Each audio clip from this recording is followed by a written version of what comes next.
जागरण गोंधळ, बोकड आणि वाढप्या हे सगळं ऐकून तुमचा थोडासा गोंधळ झाला असेल, पण याचा संदर्भ आहे बारामती विधानसभा मतदारसंघातील राजकारणाशी। अजित पवारांच्या बंडानंतर शरद पवारांच्या पक्षाकडून बारामती विधानसभेची जागा कोण लढवणार याची आत्तापासूनच चर्चा सुरू झाली आणि त्यामुळेच जागरण गोंधळ, बोकड आणि वाढप्याचा विषय चर्चेमध्ये आलेला आहे। पाहूया।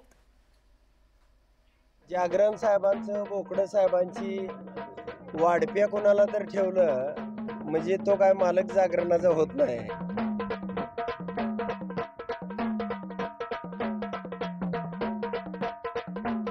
तर मंडळी, हा आहे विधानसभा निवडणुकीपूर्वीचा राजकीय गोंधळ। लोकसभा निवडणुकीनंतर आता राजकारण्यांना विधानसभा निवडणुकीचे वेध लागले। विधानसभा निवडणूक तोंडात आली आहे, त्यामुळे आमदारकीसाठी इच्छुकांनी देव पाण्यात ठेवलेत बघा।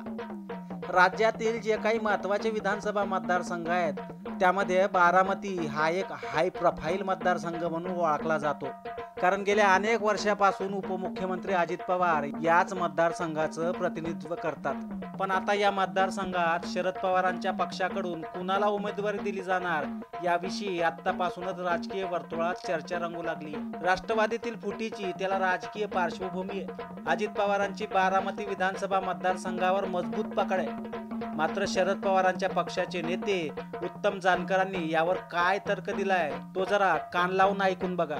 या ठिकाणी गेली 50 वर्ष ज्याही पद्धतीने पवार साहेबांनी जो उमेदवार दिला तोच उमेदवार निवडून येतो, दुसरा उमेदवार निवडून येत नाही। जागरण साहेबांचं, बोकड साहेबांची वाढप्या कोणाला तर ठेवलं म्हणजे तो काय मालक जागरणाचा होत नाही।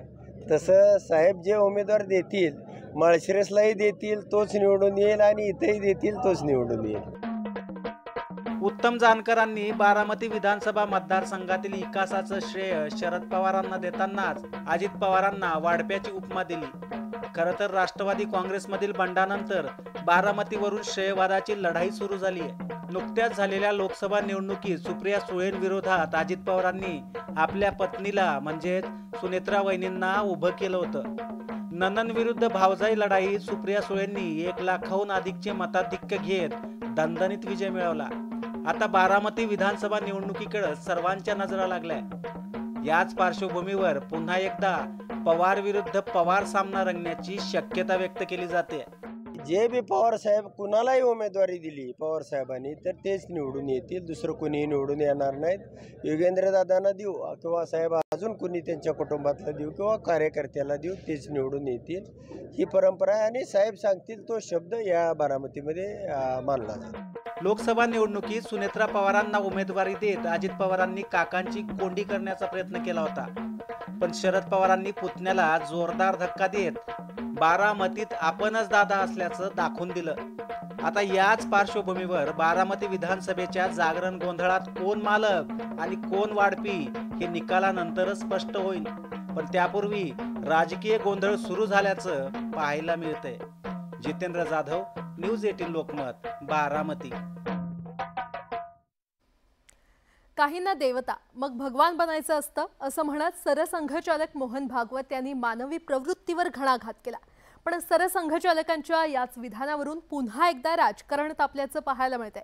पाहुयात त्याच संदर्भातला हा रिपोर्ट। मनुष्य से कोई होते अतिमानव, सुपरमैन कहते, सुपरमैन फिल्में वगैरह निकलती उसमें दिखाते हैं कि अलौकिक शक्तियां जिनके पास होती। राष्ट्रीय स्वयंसेवक संघाचे सरसंघचालक डॉक्टर मोहन भागवत यांनी झारखंडमध्ये आयोजित एका कार्यक्रमात बोलताना केलेलं हे विधान। विकासाच्या मुद्द्यावर भाष्य करत असताना भागवत यांनी केलेलं हे सूचक भाष्य। सरसंघचालकांनी स्वतःला ईश्वर समजण्याच्या वृत्तीवर घणाघात केला, पण यावेळेला त्यांनी ते कुणाबद्दल बोलतायत हे स्पष्टपणे सांगितलं नाही।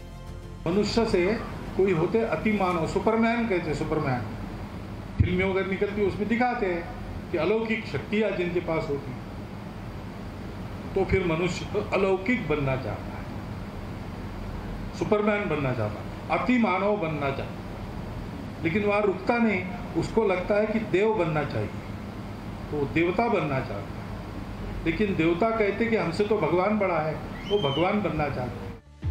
खरं तर लोकसभा निवडणुकांच्या निकालापासून संघाकडून सातत्यानं भाजपच्या चुकलेल्या रणनीतीवर तिखट शब्दात टीका केली जाते। काही दिवसांपूर्वी सुद्धा सरसंघचालकांनी मणिपूरच्या विषयावरून सरकारचे कान टोचले होते। अब 1 साल से मणिपुर शांति की राह देख रहा है। उसके पहले 10 साल शांत रहा,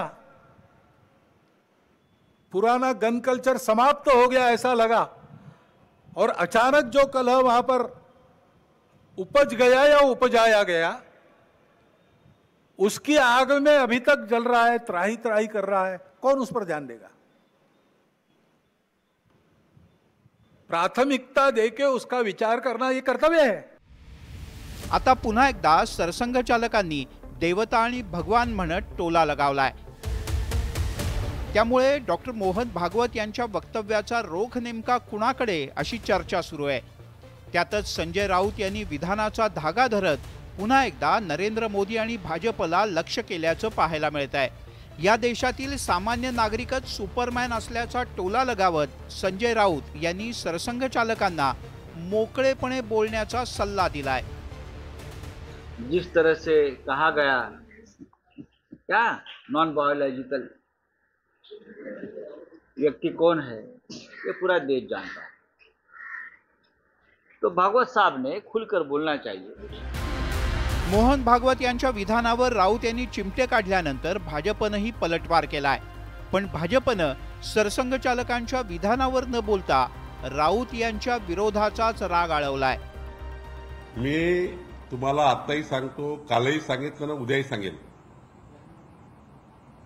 जे मोहनजी बोलले नाही त्याचा अर्थ काढणे, नड्डाही जे बोलले नाही त्याचा अर्थ काढणे आणि योग्य पद्धतीने आपापल्या सोयीने दाखवणे, हा जो प्रकार सुरू आहे या प्रकाराबद्दलच नाराजी आहे। आपल्या सोयीने अर्थ काढू नये, मतितार्थ समजून घ्यावा आणि पुढे गेलं पाहिजे। एकंदरीतच लोकसभा निवडणुकीत फटका बसल्यापासून महायुती सातत्यानं यातून बाहेर पडून विधानसभेवर लक्ष केंद्रित करण्याचा प्रयत्न करते। पण राष्ट्रीय स्वयंसेवक संघाकडून मात्र वारंवार भाजपच्या चुकलेल्या रणनीतीला लक्ष केलं जात आहे। कधी मुखपत्र असलेलं ऑर्गनायझर तर कधीतरी प्रचार साप्ताहिक असलेल्या विवेकमधून भाजपला चिमटे काढले जात आहेत। आता त्यात भर म्हणून की काय स्वतः सरसंघचालकांनी कान टोचण्याचा प्रयत्न केलाय। त्यामुळे भाजपकडून या सगळ्यामधून कसं सावरलं जातं आणि विरोधकांना कसं रोखलं जातं हे पाहणं महत्त्वाचं आहे। Bureau report, news 18 Lokmat.